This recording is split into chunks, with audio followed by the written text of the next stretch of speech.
बिस्मिल्लाहिस्समील अलीम मिनश्शैतानिर्रजीम मिन हम्ज़िही व नफ़्ख़िही व नफ़्सिही वअदल्लाहुल्लज़ीना आमनू मिनकुम व अमिलुस्सालिहात लयस्तख़लिफ़न्नहुम फ़िल अर्दि कमस्तख़लफ़ल्लज़ीना मिन क़ब्लिहिम वलयुमक्किनन्न लहुम दीनहुमुल्लज़ी इर्तज़ा लहुम वलयुबद्दिलन्नहुम मिन बअदि ख़ौफ़िहिम अमना यअबुदूननी वला युश्रिकून बी शैआ वमन कफ़र बअद ज़ालिका फ़उलाइका हुमुल फ़ासिक़ून व अक़ीमुस्सलात व आतुज़्ज़काह व अतीउर रसूल लअल्लकुम तुरहमून। हर किस्म की हम्द व सना अल्लाह वहदहु ला शरीक रब्बे अर्ज़ व समा के लिए है। ला तादाद बेशुमार दुरूद व सलाम जनाब मुहम्मदुर रसूलुल्लाह सल्लल्लाहु अलैहि वसल्लम की ज़ात अक़दस पर। हज़रात गिरामी,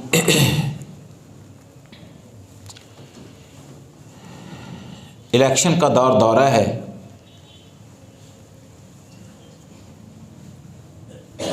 बड़ी तेज़ी से हर बंदा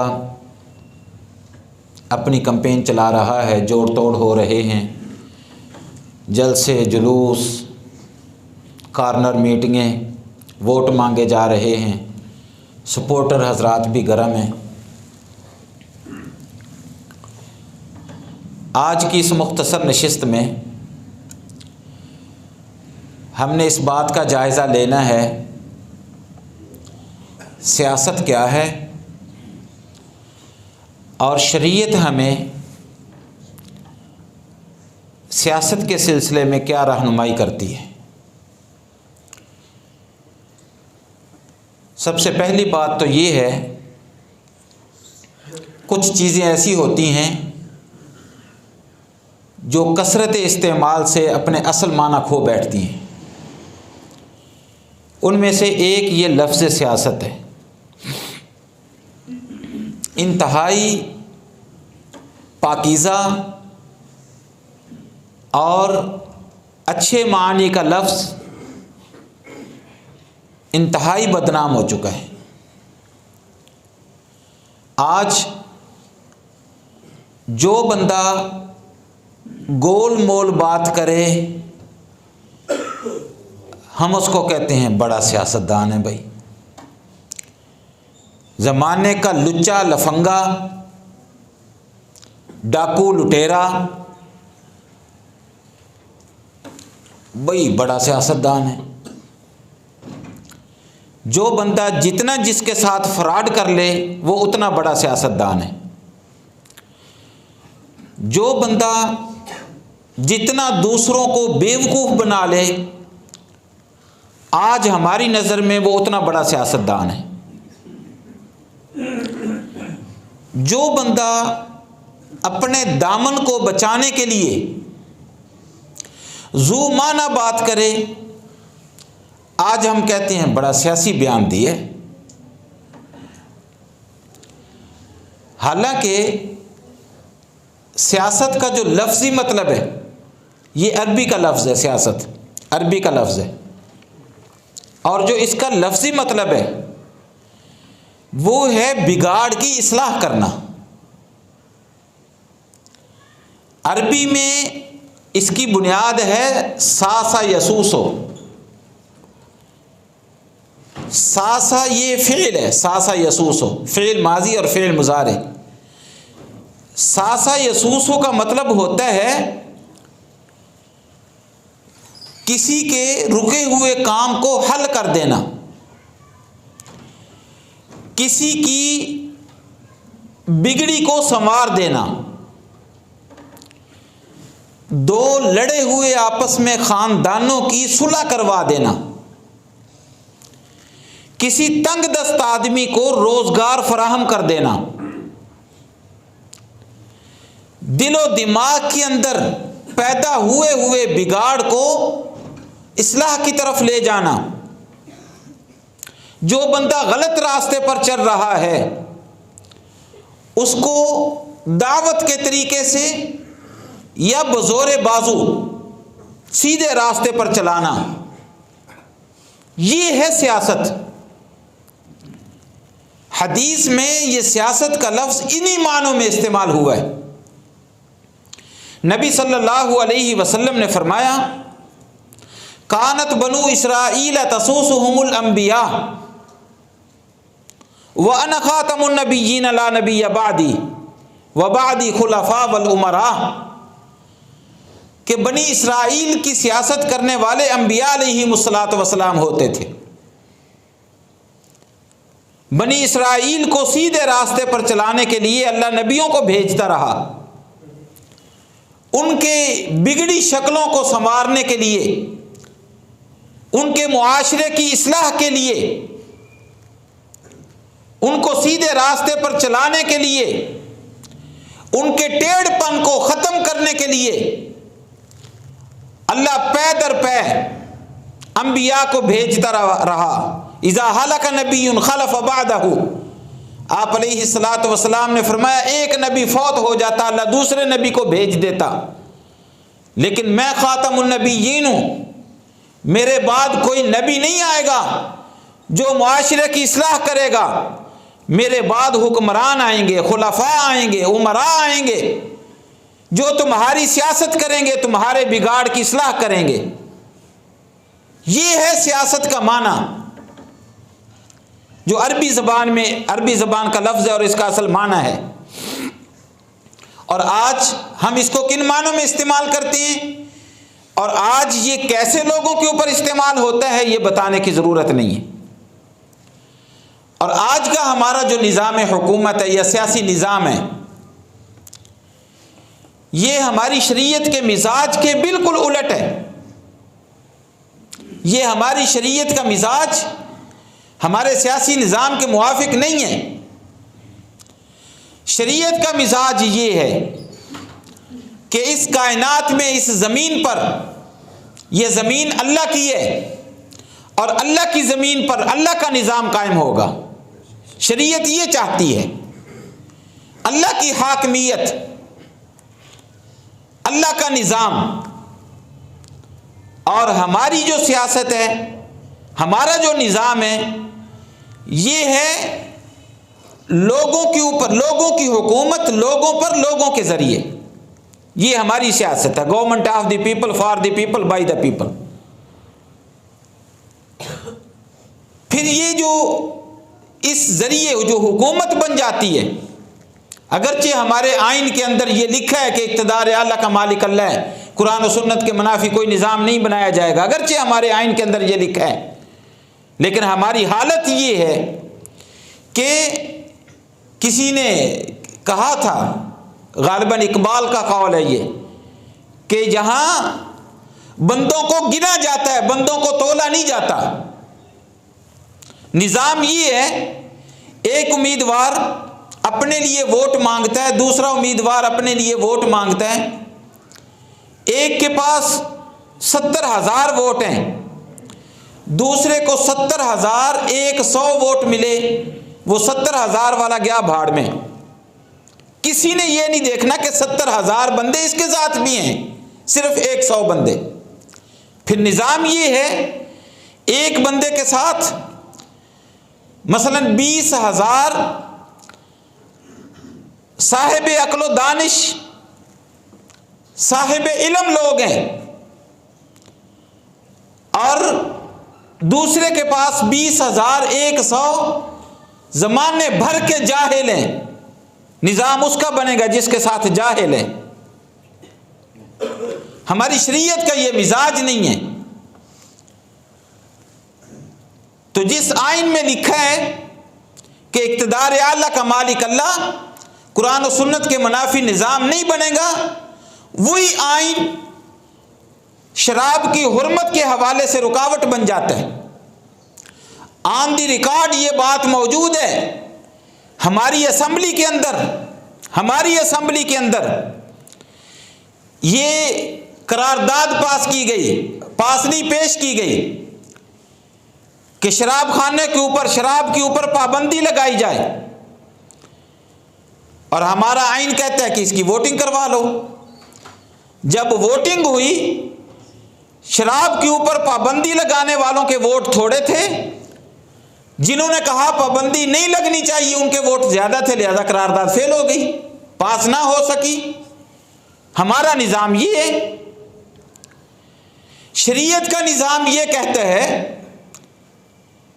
कि वोट नहीं मांगना चाहिए, ओहदा तलब नहीं करना चाहिए, अपने आप को किसी ओहदे के लिए पेश नहीं करना चाहिए।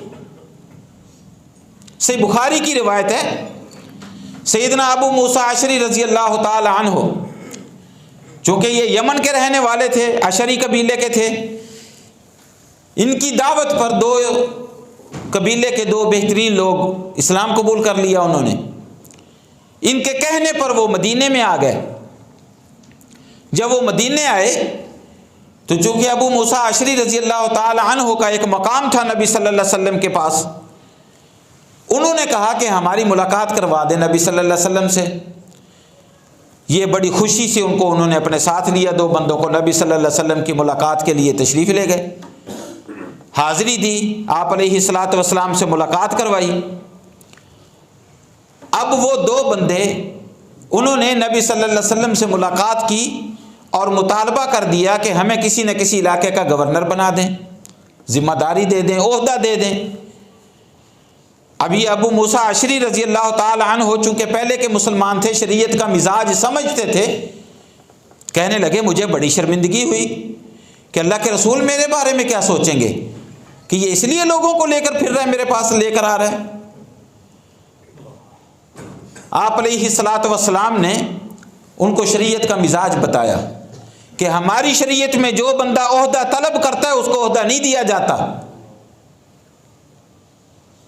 इसलिए आपको कोई ओहदा नहीं मिलेगा, और उनको वापस कर दिया। ये इतना कबीह फेल था, इतना नापसंदीदा फेल था। अबू मूसा अशरी रजी अल्लाह ताला अन्हु उन्होंने बाद में रसूलुल्लाह सल्लल्लाहु अलैहि वसल्लम से माजरत की, अल्लाह के रसूल मेरे मुतालिक कोई ऐसी बात आपके दिल में ना आ जाए, मुझे नहीं पता था कि ये किस वजह से आपसे मुलाकात करना चाहते हैं, अगर मुझे पता होता मैं इनको लेकर ही ना आता। अपनी वजाहतें देते फिर रहे हैं बेचारे। इतना नापसंदीदा काम है ये कि ओहदा तलब किया जाए, ओहदा मांगा जाए, अपने आप को ओहदे के लिए पेश किया जाए। और यहाँ सूरत हाल ये है कि जो बंदा लोगों से दर दर पे जाता है, वोट मांगता फिरता है, अपनी तारीफों के पुल बांधता है, मैं यूं कर दूंगा, मैं वहां कर दूंगा, और फिर जब ओहदा मिल जाता है, जीत जाता है, भंगड़े डाले जाते हैं, मिठाइयां तकसीम की जाती हैं। जबकि नबी सल्लल्लाहु अलैहि वसल्लम ने फरमाया ये विजारत, ये वजारत उज़्मा, ये ओहदे, ये तो बहुत बड़ी बात है। आप अलैहिस्सलातु वस्सलाम ने फरमाया अगर किसी को काजी के ओहदे पर भी बिठा दिया जाए तो यूं समझ लो कि उसको कुंद छुरी से ज़िबा किया जा रहा है। अब मुझे आप बताएं, कुंद छुरी, तेज छुरी से तो गर्दन फौरन कट जाती है ना, जान छूट गई, कुंद छुरी से ज़िबा किया जा रहा है, ना वो ज़िबा होगा ना जान छूटेगी। जिसको कुंद छुरी से ज़िबा किया जाए वो भगड़े डालेगा, वो मिठाइयां तकसीम करेगा। तो हमारा जो निज़ाम है ये सारे का सारा शरीयत के मुखालिफ है। जहां औरत की गवाही की भी वही हैसियत है, एक आलिम की गवाही की भी वही हैसियत है, एक जाहिल की गवाही की भी वही हैसियत है। शरीयत का ये मिजाज नहीं है। हज का मौसम था, हज के मौसम में सैयदना उमर रजी अल्लाह ताला अन्हु ये खलीफतुल मुस्लिमीन थे, इनकी इमामत में हज अदा हो रहा था। किसी बंदे ने आकर किसी की शिकायत कर दी कि अमीरुल मोमिनीन, क्या आपको पता है कि फलां बंदा क्या बात कर रहा है? क्या मुझे तो नहीं पता क्या बात कर रहा है, बताइए मुझे। बताने वाले ने बताया कि वो कहता है कि उमर बिन खत्ताब रजी अल्लाह ताला अन्हु के बाद अगर फलां को खलीफा बनाया गया तो मैं नहीं मानूंगा, फलां को खलीफा बनाया जाएगा तो मैं मानूंगा। उमर रजी अल्लाह ताला अन्हु उनको गुस्सा आ गया, उनका बुलाओ सबको, मैं आज ही सब ये ऐलान करता हूं कि मेरे बाद खलीफा कैसे होगा। अब्दुर्रहमान बिन औफ रजी अल्लाह ताला अन्हु ये पास बैठे थे, इन्होंने घुटना दबाया कि ज़रा हौसले से, पहले मेरी बात भी सुन लीजिए। हाँ भाई बताइए आप क्या फरमाते हैं। उन्होंने अर्ज़ किया, अमीरुल मोमिनीन, हमारी शरीयत का ये मिजाज नहीं है जैसा आप कर रहे हैं। ये मौसम हज है, पूरी दुनिया से लोग आए हुए हैं। हदीस के अल्फाज ये हैं कि जानवरों के चरवाहे भी यहाँ हैं, खेती बाड़ी करने वाले किसान भी यहाँ हैं, सारे पढ़े लिखे अनपढ़ सारा कुछ जहाँ जमा हुआ पड़ा है। इन लोगों को क्या पता कि खलीफा के अंदर क्या खुसूसियात होनी चाहिए, एक हाकिम वक्त के क्या तकाजे होते हैं, उसकी क्या शराइत होती हैं। लिहाजा आप सब्र से काम लीजिए, मदीना तैयबा वापस तशरीफ़ ले चलिए, वहाँ किबार सहाबा मौजूद होंगे, सारे सहाबुल इल्म मौजूद होंगे, उनके अंदर बैठ के इस मसले को हल कीजिए। ये है शरीयत का मिजाज कि हर बंदे को पता नहीं होता कि वोट किसको देना है, हमारा हाकिम कैसा होना चाहिए, हमारा हाकिम के लिए क्या शराइत होती हैं। यहाँ हर बंदा ही हाकिम को मुंतखब करने के लिए मैदान में आया हुआ है। एक मेरे दोस्त के साथ बहस हो रही थी, यही ऐसे गुफ्तगू, वो जमहूरियत के हक में बुखारी से दलील दे रहा है मुझे, कहता है मेरे पास बुखारी शरीफ की दलील है। मैं कहा जी पेश कीजिए। कहने लगा वो जमहूरियत तो थी जब सैयदना उस्मान बिन अफ़्फ़ान रज़ी अल्लाह ताला अन्हु का इंतखाब हुआ, 6 बंदों की कमेटी बनी, जिधर ज़्यादा हो गया वो खलीफा बन गया। मैं कहा सुबहान अल्लाह, बंदा को बात को समझ के करता है। सिर्फ हदीस पढ़ लेने से हदीस समझ नहीं आ जाती। जब तक बंदा किसी से समझ ना ले, जब तक बंदा उसकी रूह को ना देख ले, ये कैसी जमहूरियत है। हमारी शरीयत में इसका कोई तसव्वुर नहीं है। हमारी जमहूरियत में तो एक हिज़्ब इक़्तिदार है, एक हिज़्ब इख्तिलाफ है। जो जीत गया वो हुकूमत बनाएगा, जो हार गया वो उसकी टांगें खींचेगा, वो उसकी मुखालफत करेगा। रसूलुल्लाह सल्लल्लाहु अलैहि वसल्लम ने फरमाया, जिसको भी तुम्हारा हाकिम बना दिया जाए, जिसको भी तुम्हारा अमीर बना दिया जाए, उसकी मुखालफत नहीं करनी, समा और इताअत का हुक्म दिया। उसकी बात को सुनना है। अगर उसकी बात शरीयत के मुताबिक होगी तो उसकी इताअत भी करनी है। अगर उसकी बात शरीयत के मुताबिक ना हो फिर उसकी इताअत नहीं करनी। ला ताअत लि मखलूकिन फी मासियतिल खालिक, ये नबी सल्लल्लाहु अलैहि वसल्लम ने फरमाया। हमारी शरीयत में अपोजिशन का कोई मकाम नहीं है, कोई जगह नहीं है। जो हाकिम बना दिया जाए फिर सारे उसके दस्तो बाजू बन जाएं। और ऐसे ही हुआ उस कमेटी में भी। सैयदना उमर रजी अल्लाह ताला अन्हु ने 6 बंदों की कमेटी बना दी, जिसमें हज़रत तलहा बिन उबैदुल्लाह, हज़रत ज़ुबैर बिन अव्वाम, साद बिन अबी वक़ास रजी अल्लाह ताला अन्हुम, इसी तरह हज़रत उस्मान, हज़रत अब्दुर्रहमान बिन औफ और अली रजी अल्लाह ताला अन्हुम, ये 6 बंदों की कमेटी बन गई।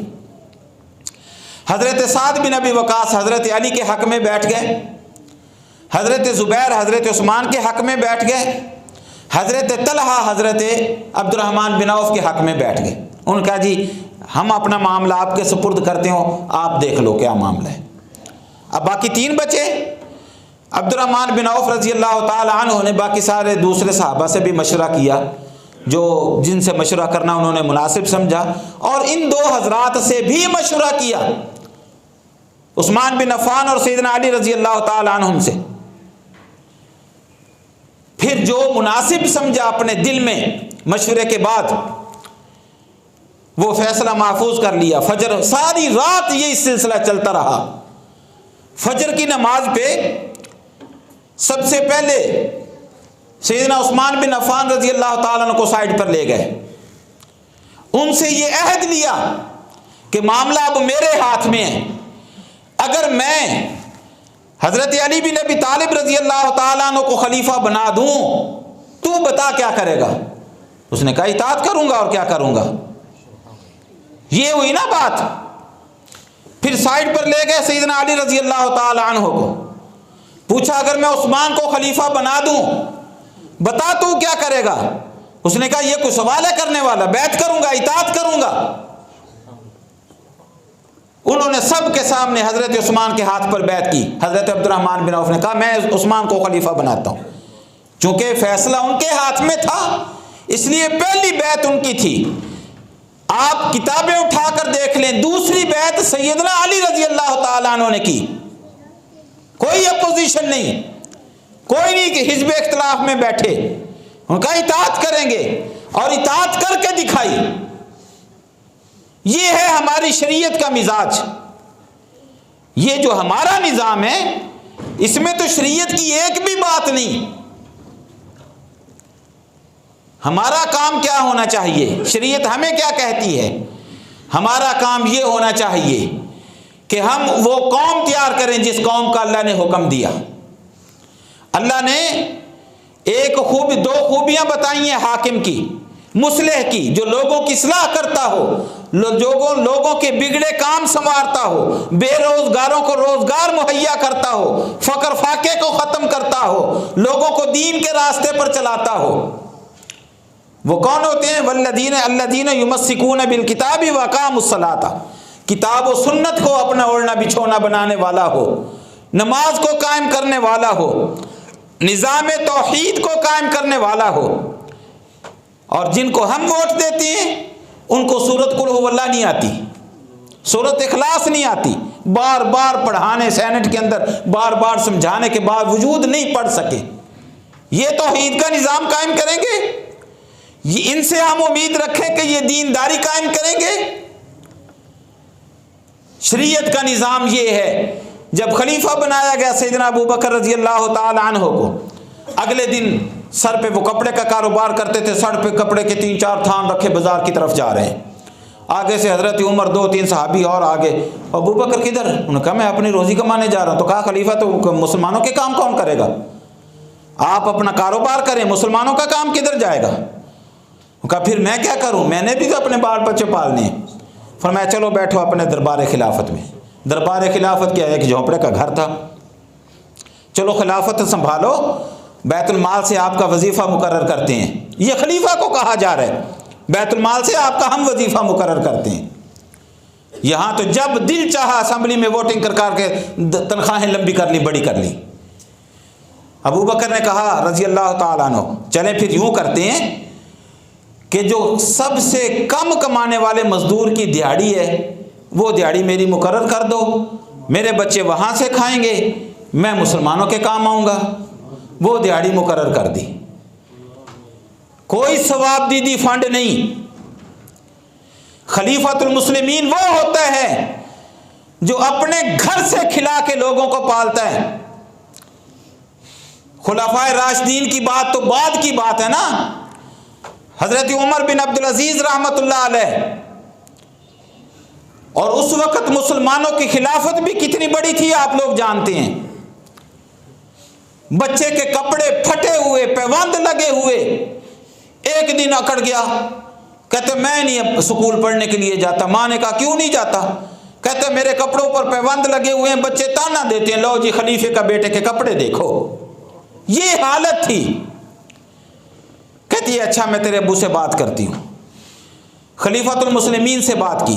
उमर बिन अब्दुल अजीज जो मदीने का शहजादा समझा जाता था जब तक खिलाफत नहीं मिली थी, एक से एक बढ़कर लिबास होता था। अब हालत ये है, बात की कि बच्चे को नए कपड़े बना दे, कहते पैसे नहीं हैं, जो होते हैं दाल रोटी में खर्च हो जाते हैं, जितना बैतुल माल से वजीफा लगा हुआ है उतने से कपड़े तो नहीं बन सकते। अब वो बीवी थी, औरत थी, औरतों को रास्ते बड़े आते हैं। कहने लगी 3-4 महीने की तनख्वाह एडवांस ले लें, थोड़े थोड़े करके कटवा देंगे। कहते हाँ ये तजवीज़ तो है। गए बैतुल माल के मसूल के पास, वजीर ख़जाना साहब के पास, कि सरकार 2-3 महीने की तनख्वाह एडवांस दे दें। अल्लाह अकबर। और फिर वो भी उमर बिन अब्दुल अजीज़ का वजीर ख़जाना था ना, हमारे पाकिस्तान का थोड़ा था, हैं जी। 40 करोड़ रुपए बेटे को उधार दे दिए कि तू अपना कारोबार कर ले, जब चमक जाएगा वापस खजाने में जमा करवा देना। ये ऑन दी रिकॉर्ड बा, टीवी शो पे हमारे वजीर ख़जाना ने तस्लीम किया। ये है हमारा निज़ाम, और वो है शरीयत का निज़ाम। जी कुछ एडवांस दे दें, बच्चे के कपड़े बनाने हैं। कहा वापस कब करोगे?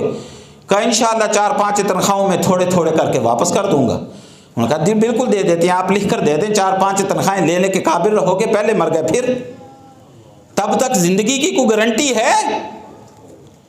कहने लगा नहीं भी, मैं एडवांस नहीं ले सकता।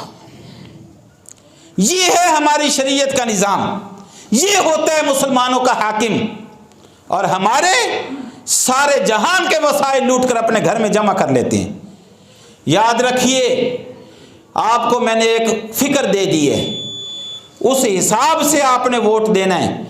हमारे वोट से जो बंदा कामयाब होगा वो जितने बुरे काम करेगा बराबर का हिसाब हमें भी देना पड़ेगा। अब आप जाने, आपका वोट जाने, अल्लाह रब्बुल इज़्ज़त हमें हमारे मुल्क में इस्लामी हुकूमत नसीब कर दे और हमारा ये इस्लामी खिलाफत कायम हो जाए और दोबारा अल्लाह रब्बुल इज़्ज़त इस्लाम को भी शान व शौकत नसीब फरमाए। ये हमारी मेहनतों से होगा।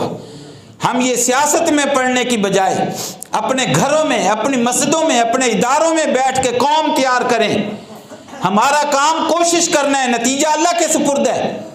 ये जो हम घुसे पड़े हैं ना जी, हम अपनी ये निज़ाम कायम ऐसे नहीं होगा, ऐसे नहीं होगा, हम इसलिए घुसे पड़े हैं कि हम नताइज चाहते हैं। याद रखिए, अजर नताइज पर नहीं मिलता, अजर कोशिश पर मिलता है। कोशिश अपने दीन की सरबुलंदी के लिए कोशिश करें और नतीजा अल्लाह के ऊपर छोड़ दें। नतीजा निकले ना निकले, अल्लाह हमारी कोशिश का हमें अजर देगा। अल्लाह अमल की तौफीक दे। व आखिर दावाना अल्हम्दुलिल्लाह।